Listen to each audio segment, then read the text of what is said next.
எல்லாருக்கும் வணக்கம். நாம இன்னைக்கு பகவத்கீதையிலிருந்து ரொம்பவே ஆழமான முக்கியமான ஒரு தருணத்தை பத்தி பார்க்க போறோம்.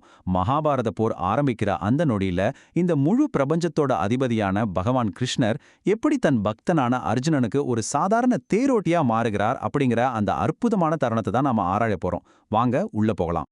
இந்த விஷயத்தை நாம ஆழமா புரிஞ்சுக்கிறதுக்கு முன்னாடி இந்த ஒரு கேள்வியை நம்ம மனசுல வச்சுக்கலாம். ஒரு தலைவன் எப்போ ஒரு தொண்டனா மாறுறான்? இதுக்கான பதில் நாம பார்க்க போற இந்த ஸ்லோகங்களுக்குள்ளதான் மறைஞ்சிருக்கு. சரி, வாங்க என்னன்னு பார்க்கலாம். இப்போ நாம இருக்கிற இடம் குருக்ஷேத்திர போர்க்களம். ஒரு பக்கம் பாண்டவர்கள், இன்னொரு பக்கம் கௌரவர்கள்.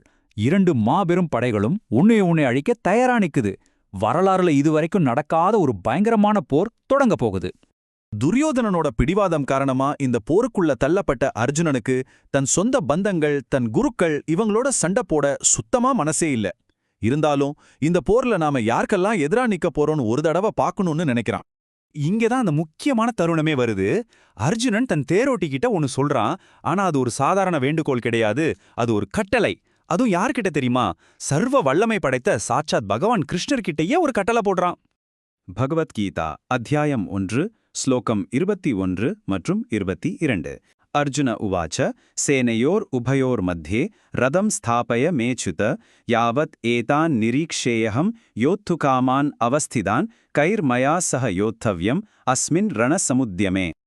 இந்த ஸ்லோகத்தோட நேரடி அர்த்தம் என்னன்னா, அர்ஜுனன் கிருஷ்ணரை அச்சுதா, அதாவது தவறாதவரேன்னு கூப்பிட்டு என் தேர 2 படைகளுக்கும் நடுவுல நிறுத்துங்க அப்படின்னு சொல்றான். எதுக்குன்னா, போர் செய்யணும்னு ஆசையோட நிக்கிற எல்லாரையும், முக்கியமா நான் யாரு கூடலாம் சண்டை போடணும்னு வந்திருக்கணும் அவங்களையும் பார்க்கணும்னு சொல்றான். என் தேரை நிறுத்து. இந்த வார்த்தைகளை கொஞ்சம் கவனிச்சு பாருங்க. இது எவ்வளவு நேரடியான ஒரு கட்டளை. ஒரு பக்தன் கடவுளுக்கே கட்டளையிடுறான். இதுதான் இந்த உறவோட தனித்துவமான அழகு. அந்த கட்டளைக்கு பகவான் எப்படி பணிஞ்சு போறாருங்கிறது தான் இன்னும் பெரிய ஆச்சரியம். இப்போ ஒரு ரொம்ப முக்கியமான விஷயத்த நாம கவனிக்கணும். அர்ஜுனன் கிருஷ்ணரை எத்தனையோ பேர்ல கூப்பிட்டு இருக்கலாம். ஆனா அவன் தேர்ந்தெடுத்த ஒரு பேர் அச்யுத. ஏன் தெரியுமா?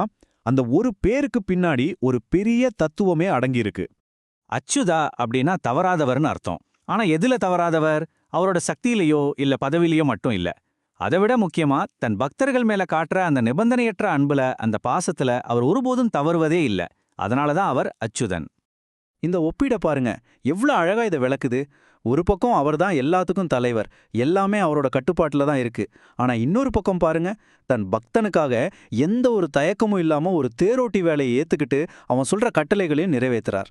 இதுவே அவரோட அச்சுத்த தன்மையை நமக்கு நிரூபிக்குது.